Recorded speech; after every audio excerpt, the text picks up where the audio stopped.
പവിത്രം സീരിയലിന്റെ latest episode review ആണ് പറയുന്നത്. അങ്ങനെ ശങ്കരനാരായണൻ കേസിനെ കുറിച്ച് ഇങ്ങനെ എഴുതിക്കൊണ്ടിരിക്കുന്ന സമയത്തിന് ശ്രീകാന്ത് അങ്ങോട്ടേക്ക് വന്ന് ചോദിക്കുന്നത്, അച്ഛാ ഞാനൊരു കാര്യം ചോദിക്കട്ടെ. അന്നേരം എന്താ കാര്യം എന്ന് ചോദിക്കുന്ന സമയത്തിന് ശ്രീകാന്ത് ചോദിക്കുന്നത്, അച്ഛന് വേദിയോടൊന്ന് സംസാരിച്ചൂടെ?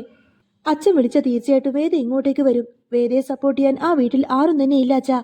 അന്നേരം ശങ്കരനാരായണൻ പറയുന്നത്, നിന്നോട് ആര് പറഞ്ഞു ഈ കാര്യം? വേദക്ക് അവിടെ ഒരു കുഴപ്പമില്ല. ഇനിയിപ്പോ നീ ആയിട്ടൊരു പ്രശ്നം ഉണ്ടാക്കാതിരുന്നാ മതി. വേദ തൽക്കാലം അവിടെ തന്നെ നിന്നോട്ടെ എന്ന് പറയുന്ന സമയത്തിന് ശ്രീകാന്ത് ചോദിക്കുന്നത്, അച്ഛനല്ലേ വിധി പറയുന്നത്? അതുകൊണ്ട് ഏതായാലും അവന് വധശിക്ഷ ഉറപ്പാ. പിന്നെ വീണ്ടും എന്തിനാ അച്ഛ അവൾ അവിടെ തന്നെ ഇങ്ങനെ നിർത്തുന്നത്? അപ്പൊ ശങ്കരനാരായണൻ ചോദിക്കുന്നത്, നിന്നോട് ആര് പറഞ്ഞു വിക്രമിന് ജീവപര്യന്തമാണ് ശിക്ഷ കിട്ടുന്നതെന്ന്? വേദിയുടെ സാക്ഷിമൊഴി കൊണ്ട് മാത്രം ഒരിക്കലും അങ്ങനെ അങ്ങ് വിധിക്കാനൊന്നും കഴിയില്ല. കേസ് കോടതിയിൽ നടക്കുന്നതല്ലേ ഉള്ളൂ, ഇനിയും വിചാരണയുണ്ട്. മുൻകൂട്ടി ഇതിനെ പറ്റിയിട്ട് ഒന്നും തന്നെ പറയാൻ സാധിക്കില്ല. അതുകൊണ്ട് ഈ കേസിന്റെ ഗൗരവം എന്താണെന്ന് എനിക്ക് മറ്റാരേക്കാളും വ്യക്തമായിട്ടറിയാം. അതുകൊണ്ട് നന്നായി പഠിച്ചതിന് ശേഷം മാത്രമേ ഞാൻ ഈ കേസിൽ വ്യക്തമായിട്ടൊരു തീരുമാനമെടുക്കൂ എന്നൊക്കെ പറയും. അച്ഛന്റെ മറുപടി കേൾക്കുന്ന സമയത്തിന് ശ്രീകാന്ത് പിന്നെ ഒന്നും മിണ്ടാതെ അവിടെ നിന്നങ്ങ് പോവാണ്. പിന്നീട് കാണിക്കുന്നത്, വാസവൻ ഏതായാലും വിക്രത്തിന്റെ വീട്ടിലേക്ക് വരികണ്ടോ. ആ സമയത്തിന് നന്ദിനി വന്നിട്ട് എല്ലാവരെയും വിളിപ്പിക്കുന്നുണ്ട്. അച്ഛാമ്മേ ഒന്ന് ഇങ്ങോട്ടേക്ക് വന്നേ, ആരോ ഇങ്ങോട്ടേക്ക് വന്നിട്ടുണ്ട് എന്നൊക്കെ പറഞ്ഞ് വിളിപ്പിക്കും. എല്ലാവരും അങ്ങോട്ടേക്ക് വരുന്ന സമയത്തിന് വേദിയും കൂടെ വരുന്നുണ്ടാവും. വാസവനെ കണ്ടുകൊണ്ടതിന് വേദക്ക് ആളെ മനസ്സിലാവും. MLA വാസവൻ വന്നിട്ട്, ഇത് സുധാകരൻ മാഷിന്റെ വീടല്ലേ എന്ന് ചോദിക്കുന്ന സമയത്തിന് മാഷ് വന്നിട്ട് അതേന്ന് പറയും. അന്നേരം വാസവൻ പറയുന്നത്, ഞാൻ MLA വാസവൻ, നിങ്ങളുടെ മകൻ തല്ലിച്ചതച്ച വരുണിന്റെ അച്ഛനാണ് ഞാൻ. ഇപ്പൊ മനസ്സിലായില്ലേ ഞാൻ ആരാണെന്ന്? നിങ്ങളുടെ മകൻ എന്റെ മകനോട് കാണിച്ച ക്രൂരതയ്ക്ക് പകരമായിട്ട് നിങ്ങളുടെ വീട്ടുകാരെ എല്ലാവരെയും അകത്തിട്ടിട്ട് മണ്ണെണ്ണൊഴിച്ചങ്ങ് തീ കുളിക്കാണ് വേണ്ടത്. അതൊക്കെ ഇപ്പൊ ഞാൻ എന്താ ചെയ്യാത്തതെന്നുള്ളതിന്റെ കാരണം നിങ്ങൾക്കറിയാമോ? എനിക്ക് നിങ്ങളല്ലേ വേണ്ടത്, അവനെയാണ് എനിക്ക് വേണ്ടത്. നിങ്ങളുടെ മകന് ജീവനോടെ എനിക്ക് വേണം. അവനെ എന്റെ കൈ കിട്ടിയ പിന്നെ അവനെ ഒരിക്കലും ഞാൻ വെറുതെ വിടാനൊന്നും പോകുന്നില്ല. വാസവന്റെ വാക്ക് കേട്ടുകൊടുത്തിട്ട് സുധാകരൻ മാഷും കമലമ്മയും എങ്ങനെ ആകെ പേടിച്ച് നിൽക്കുമായിരിക്കട്ടോ. അന്നേരം വാസവൻ പറയുന്നത്, എന്റെ മകൻ അനുഭവിച്ചിന്റെ ഒരു 10 ഇരട്ടി വേദനയെങ്കിലും നിങ്ങളുടെ മകനും അനുഭവിക്കണം. എന്നിട്ട് വേദിയോ നോക്കിക്കൊണ്ട് വേദിയോട് പറഞ്ഞിട്ട്, കുട്ടി ഒരിക്കലും കുട്ടിയുടെ സ്റ്റാൻഡ് മാറരുത്, കൂറ് മാറരുത്, വാക്ക് മാറ്റി സംസാരിക്കരുത് എന്ന് വേദിയോട് പറയും. വാസവൻ ഏതായാലും അത്രയും പറഞ്ഞിട്ട് അവിടെ നിന്നങ്ങ് പോകുന്ന സമയത്തിന് വേദ പുറകിൽ നിന്ന് വിളിക്കുന്നുണ്ട്, സാറേ സാർ അങ്ങനെ അങ്ങ് പോയാലോ, ഞാനും കൂടി ഒന്ന് പറയട്ടെ. അപ്പോഴേക്കും വാസവൻ പുറകേക്ക് നോക്കിയിട്ട് വേദയെ തിരിങ്ങനെ തുറച്ചു നോക്കുന്ന സമയത്തിന് ഇനി വേദ എന്തായിരിക്കും പറയാൻ പോകുന്നതെന്നൊക്കെ ചിന്തിച്ച് ആകാംക്ഷയോട് ഇങ്ങനെ നോക്കി നിൽക്കുമായിരിക്കട്ടെ കമലമ്മയും മാഷൊക്കെ. അന്നേരം വേദ പറഞ്ഞിട്ട്, വിക്രം അങ്ങനെ ഒരു തെറ്റ് ചെയ്തിട്ടുണ്ടെങ്കിൽ അതിനുള്ള ശിക്ഷ വിക്രം അനുഭവിക്കും. പിന്നെ ഞാൻ കണ്ട കാര്യം അത് തീർച്ചയായിട്ടും ഞാൻ കോടതിക്ക് മുമ്പാകെ പറയുക തന്നെ ചെയ്യും. കോടതിക്ക് മുമ്പാകെ എന്നല്ല, എവിടെ വേണമെങ്കിലും ഞാൻ കണ്ട സത്യം ഞാൻ വിളിച്ചു പറയും. അതിനേതായാലും ഇപ്പൊ സാറിന്റെ ഭീഷണിയൊന്നും ആവശ്യമില്ല. പിന്നെ ഈ വീട്ടിലേക്ക് വന്നിട്ട് സാർ ഇങ്ങനെ ഭീഷണിപ്പെടുത്തേണ്ട യാതൊരു അധികാരവും സാറിനില്ല. പിന്നെ വിക്രമിനെ പുറത്തിറക്കിയിട്ട് നിങ്ങൾക്ക് എന്തെങ്കിലും ചെയ്യാൻ ഉദ്ദേശമുണ്ടെങ്കിൽ ഒരിക്കലും അത് നടക്കില്ല. അങ്ങനെ നിങ്ങൾ എന്തെങ്കിലും ചെയ്തു കഴിഞ്ഞാൽ തന്നെ അതിനിവിടെ പോലീസും നിയമമൊക്കെ ഉണ്ട്. നിങ്ങളുടെ ഈ MLA കുപ്പായം അങ്ങ് അഴിച്ചു കളയണോ സാർ? വിക്രമിനെ അത്ര പെട്ടെന്ന് അങ്ങ് തീർക്കാമെന്നൊന്നും നിങ്ങൾ വിചാരിക്കണ്ട. വിക്രം നിങ്ങളുടെ മകനെ അത്ര ക്രൂരമായിട്ട് ഉപദ്രവിച്ചിട്ടുണ്ടെങ്കിൽ അതിന്റെ പുറകിൽ വ്യക്തമായിട്ടുള്ള കാരണം കാണും. അതുകൊണ്ട് ഇങ്ങോട്ടേക്ക് ഭീഷണിയുടെ സ്വരമൊന്നും വേണ്ട. സാർ ഇപ്പൊ തൽക്കാലം പോകണമെന്ന് പറയുന്ന സമയത്തിന് വാസവൻ അങ്ങ് ദേഷ്യം വരും.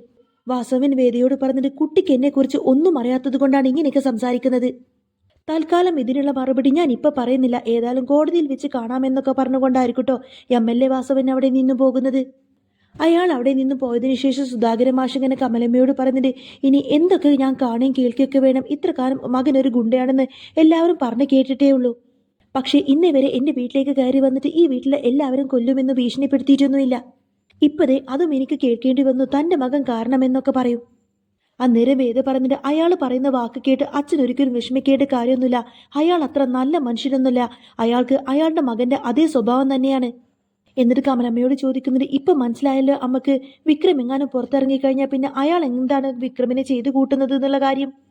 വിക്രമിന്റെ ജീവൻ സുരക്ഷിതമാക്കണമെങ്കിൽ വിക്രം ഒരിക്കലും പുറത്തിറങ്ങാൻ പറ്റില്ല അമ്മേ. വിക്രം ഇപ്പൊ ജയിലിൽ കഴിയുന്നത് തന്നെയാണ് നല്ലത് എന്നൊക്കെ പറഞ്ഞുകൊണ്ടായിരിക്കട്ടെ വേദ അകത്തേക്ക് പോകുന്നത്. വേദയുടെ മാക്കൊന്നും മനസ്സിലാവാതെ കമലമ്മ അങ്ങനെ മാഷിനോട് ചോദിക്കുന്നത്, എന്തൊക്കെയാ മാഷെ ഞാൻ ഈ കേൾക്കുന്നത്? എനിക്ക് എന്റെ മോനെ വേണം, എനിക്ക് എന്റെ മോനെ ജീവനോടെ വേണം. അവൻ ഒരിക്കലും ഇനി ജയിലിൽ കിടക്കാൻ പാടില്ല. എനിക്കൊരിക്കലും അത് സഹിക്കാൻ കഴിയില്ല മാഷെ എന്ന് പറയുന്ന സമയത്തിന് സുധാകരൻ മാഷ് കമലമ്മയെ ഇങ്ങനെ ആശ്വസിപ്പിക്കും. വാസവൻ ഏതായാലും നേരെ പോലീസ് സ്റ്റേഷനിലേക്ക് ചെന്നുകൊണ്ടതിന്റെ പോലീസുകാരനോട് പറഞ്ഞിട്ട്, ആ വിക്രമിന്റെ ഭാര്യ വേദ, അവൻ ഒരിക്കലും വിക്രമിനെ ശിക്ഷിക്കാനല്ല, അവൾ അവനെ രക്ഷിക്കാനാ നോക്കുന്നത്. അവൾ വിക്രമിനെതിരെ സാക്ഷി പറയുന്നത് എന്റെ മകന് നീതി കിട്ടാൻ വേണ്ടിയിട്ടൊന്നുമല്ല. അവൾ അവന്റെ ഭർത്താവിനെ രക്ഷിക്കാൻ വേണ്ടി മാത്രമാണ് നോക്കുന്നത്. അതുകൊണ്ട് തന്നെ അവനെ എങ്ങനെയെങ്കിലും ജയിലിൽ വെച്ചിട്ട് അവന്റെ കഥ അങ്ങ് കഴിക്കണം. അങ്ങനെ സാറിന് എന്തെങ്കിലും ചെയ്യാൻ പറ്റുമോ എന്നൊക്കെ ചോദിക്കട്ടോ MLA. അപ്പോൾ പോലീസുകാർ പറഞ്ഞിട്ട്, സോറി സർ, ഞങ്ങൾക്കൊന്നും തന്നെ ചെയ്യാൻ പറ്റില്ല സർ. വിക്രമിന് ജാമ്യം കിട്ടിയിട്ട് വിക്രം പുറത്തു വന്നു കഴിഞ്ഞാൽ പിന്നെ സാറിന് അവനെ എന്ത് വേണമെങ്കിലും ചെയ്യാം. അല്ലാതെ അകത്ത് വെച്ചിട്ട് അവൻ എന്തെങ്കിലും ചെയ്യാമെന്ന് സാർ ഒരിക്കലും വിചാരിക്കണ്ടെന്നൊക്കെ പറയും. അപ്പോഴേക്കും എം.എൽ.എ. വാസവൻ ദേഷ്യപ്പെട്ടുകൊണ്ടായിരിക്കട്ടെ അവിടെ നിന്ന് പോകുന്നത്. പിന്നീട് അങ്ങനെ വിക്രമിനെ കാണാൻ വേണ്ടിയിട്ട് ശ്രീനിവാസൻ സാർ വരുന്നുണ്ട്. ശ്രീനിവാസൻ സാറിനെ കാണുന്ന സമയത്തിന് വിക്രം ചോദിക്കുന്നുണ്ട്, സാർ എന്തിനാ ഇപ്പൊ ഇങ്ങോട്ടേക്ക് വന്നത്? ഇതിന്റെ പേരിൽ ഒരിക്കലും സാറിന്റെ രാഷ്ട്രീയ ഭാവിക്ക് യാതൊരുവിധ കോട്ടവും തട്ടാൻ പാടില്ല. ഞാൻ കാരണം ഒരിക്കലും സാറിന് ഒരു ചീത്തപ്പേരും ഉണ്ടാകാൻ പാടില്ല സാർ എന്നൊക്കെ ഇങ്ങനെ വിക്രം പറയുന്ന സമയത്തിന് ശ്രീനിവാസൻ സാർ പറയുന്നുണ്ട്, വിക്രം ഇതിനെല്ലാത്തിനും കാരണം ഞാനാണോ? ഞാൻ ഒരിക്കലും നിന്നെ ഇതിലേക്ക് വലിച്ചെടുക്കാൻ പാടില്ലായിരുന്നു. വേദ എന്നോട് പറഞ്ഞിരുന്നു ഞാൻ കാരണമാണ് തനിക്കിപ്പോൾ ഇങ്ങനെയൊക്കെ സംഭവിച്ചതെന്ന്. വേദയുടെ ചോദ്യങ്ങൾക്ക് മുന്നിലൊന്നും എനിക്ക് ഒട്ടുന്നതിന് ഉത്തരമില്ലായിരുന്നു. ഒരു കണക്കിന് വേദ പറഞ്ഞതെല്ലാം ശരിയാണ്. ഞാനല്ലേ വിക്രം ഈ പ്രശ്നങ്ങൾക്കെല്ലാം തന്നെ കാരണം. ഒരു പക്ഷേ നിന്റെ അച്ഛനും അമ്മയും എന്നെ ശപിക്കുന്നുണ്ടാവും. അപ്പോൾ വിക്രം പറഞ്ഞിട്ട്, സാർ ആരും എന്തും പറഞ്ഞോട്ടെ, ഒരിക്കലും ഞാൻ എൻ്റെ സാറിനെ കുറ്റപ്പെടുത്തില്ല. സത്യം ഒരിക്കലും വേദക്കറിയില്ലല്ലോ, അതുകൊണ്ടാണ് വേദ ഇങ്ങനെയൊക്കെ പറയുന്നത്. എന്തിനു വേണ്ടിയിട്ടാണ് ഞാൻ ഈ ഒരു കുറ്റം ചെയ്തത് എന്നുള്ള കാര്യം വേദക്കറിയില്ലല്ലോ. അതുകൊണ്ട് സാർ ഇനി എന്തൊക്കെ തന്നെ എന്നെ തള്ളി പറഞ്ഞാൽ പോലും ഞാൻ ഇന്ന് സാറിൻ്റെ കൂടെ തന്നെ കാണും. അന്നേരം ശ്രീനിവാസൻ സാർ പറഞ്ഞിട്ട്, നീ വിഷമിക്കേണ്ട വിക്രം, എങ്ങനെയെങ്കിലും ജാമ്യം ലഭിക്കണം. അതിനു വേണ്ടിയിട്ട് ഞാൻ ഏതറ്റം വരെയും പോവും. നീ ധൈര്യമായിട്ടിരിക്കും വിക്രം, നിനക്കൊന്നും സംഭവിക്കില്ല എന്നിങ്ങനെ ശ്രീനിവാസൻ സാർ പറയുന്ന സമയത്തിന് വിക്രം അങ്ങ് ചിരിക്കാണ്. ആ സമയത്തിന് ശ്രീനിവാസൻ സാർ പറയുന്നുണ്ട്, എന്നാലും വേദ എന്തുകൊണ്ടായിരിക്കും നിനക്കെതിരെ സാക്ഷി പറഞ്ഞത് എന്ന കാര്യം ഞാൻ പലവട്ടം ചിന്തിച്ചു. പക്ഷേ ഇപ്പോഴാണ് എനിക്ക് അതിനുള്ള ഉത്തരം കിട്ടിയത്. എം.എൽ.എ. വാസവനിൽ നിന്നും നിന്നെ രക്ഷിക്കാൻ വേണ്ടിയിട്ട് തന്നെയായിരിക്കും വേദ ഇങ്ങനൊരു കാര്യം ചെയ്തത്. അപ്പോഴേക്കും ശ്രീനിവാസൻ സാറിന് പറഞ്ഞ കാര്യത്തെ പറ്റിയിട്ട് വിക്രം ഇങ്ങനെ ചിന്തിക്കുകയാണ്. വേദയെ പറ്റിയിട്ട് അല്പം ചിന്തിച്ചതിന് ശേഷം വിക്രം പറയുന്നുണ്ട്, വേദ എനിക്കെതിരായിട്ട് സാക്ഷി പറഞ്ഞത് കൊണ്ട് തന്നെ എനിക്കൊരു പ്രശ്നമില്ല സാർ. വേദയെക്കുറിച്ചിട്ട് എനിക്ക് നന്നായിട്ട് അറിയാം. എപ്പോഴും ശരിയുടെ ഭാഗത്ത് മാത്രമേ വേദ നിൽക്കുള്ളൂ. അവളുടെ അച്ഛനെ കണ്ടിട്ടാണ് അവൾ വളർന്നത്. അതുകൊണ്ട് തന്നെ ശരിയും തെറ്റും അവൾക്ക് നന്നായിട്ട് അറിയാം. വിക്രം വേദയെ പറ്റിയിട്ട് ഇങ്ങനെ വായ്ത്തോരാതെ സംസാരിക്കുന്ന സമയത്തിന് ശ്രീനിവാസൻ സാർ ചോദിക്കുന്നുണ്ട്, വിക്രം ഒരു കാര്യം ഞാൻ ചോദിക്കട്ടെ, നീ സത്യം പറയണം, നിനക്കിപ്പോഴും വേദയെ ഇഷ്ടമാണോ എന്ന് ചോദിക്കുന്ന സമയത്തിന് വിക്രം ഒന്നും മിണ്ടുന്നില്ല. പറ വിക്രം, ഞാൻ ചോദിച്ചതിൻ്റെ ഉത്തരം പറയാമെന്ന് പറയുന്ന സമയത്തിന് വിക്രം പറയുന്നുണ്ട്, അതെ സാർ, അവൾ എനിക്കെതിരെ സാക്ഷി പറഞ്ഞാലും അവൾ ഇനി എന്നെ എത്രയൊക്കെ തള്ളി പറഞ്ഞാലും എൻ്റെ മനസ്സിൽ എവിടേക്കോ അവളോടൊരു ഇഷ്ടം തോന്നിയിട്ടുണ്ട്. ഇനി അവൾ എനിക്കെതിരായിട്ട് വീണ്ടും സാക്ഷി പറഞ്ഞാൽ പോലും എനിക്ക് അവളോടുള്ള ഇഷ്ടത്തിന് യാതൊരുവിധ മാറ്റവും ഉണ്ടാകുന്നില്ല എന്നിങ്ങനെ വിക്രം പറയുന്നത് കേൾക്കുന്ന സമയത്തിന് ശ്രീനിവാസൻ സാർക്ക് ഒത്തിരിയധികം സന്തോഷമായിരിക്കും.